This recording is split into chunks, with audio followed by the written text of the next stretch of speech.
आपली संस्कृती, आपले संस्कार सदा राहू दे आपल्या सोबत.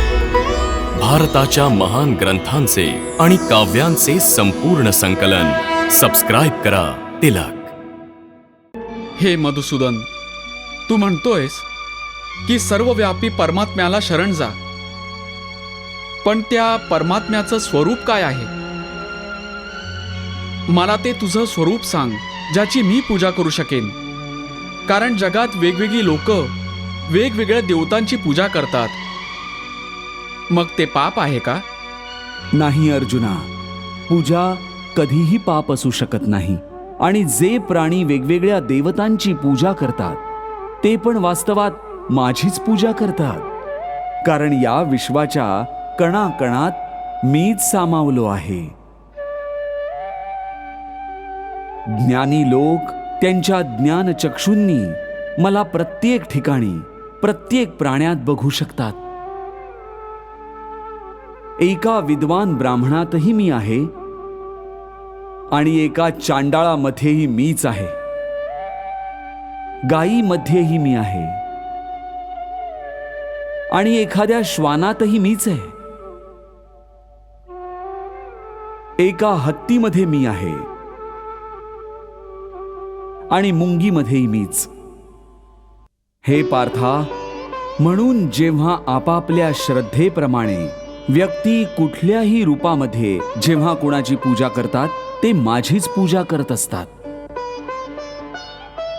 म्हणून जो कोणी सकामी पुरुष ज्या ज्या देवतेच्या मूर्तीची श्रद्धेने पूजा करतात, मी त्या त्या भक्ताची त्या त्या देवतेबद्दल असलेल्या श्रद्धेला सफल करतो.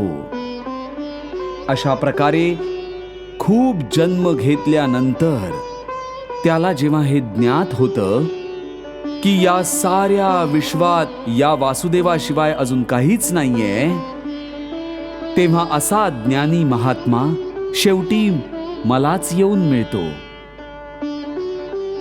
परंतु हे अर्जुना, असा महात्मा अति दुर्लभ आहे. परंतु हे केशवा, व्यक्ती तुला सोडून वेगवेगळ्या देवतांची पूजा का करतात? हे अर्जुना, मी तुला आधीच सांगितलं आहे की या त्रिगुणात्मक सृष्टीत व्यक्तीची कर्म, त्यांची वृत्ती आणि त्यांची श्रद्धा ही त्रिगुणात्मक असते. म्हणूनच आपापल्या श्रद्धेनुसार सत्व गुणांचे लोक देवतांची पूजा करतात, रजोगुणांचे लोक यक्ष गंधर्व यांची पूजा करतात आणि तमोगुणाच्या व्यक्ती भूतप्रेतांची पूजा करतात. हे बघ अर्जुना, देवतांना पूजणारे देवतांमध्ये सामावतात आणि मृत्यूनंतर आपल्या कर्मांप्रमाणे काही काळ स्वर्गात निवास करतात. पितरांना पूजणारे पितरांमध्ये सामावतात आणि पितृलोकात जातात.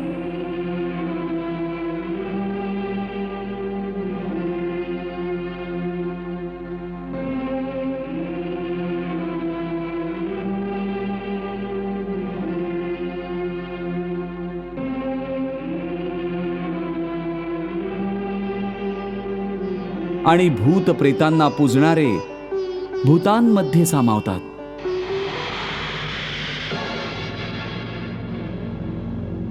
आणि नवीन जन्म त्यांना भूत प्रेत यांच्या योनीत मिळतो.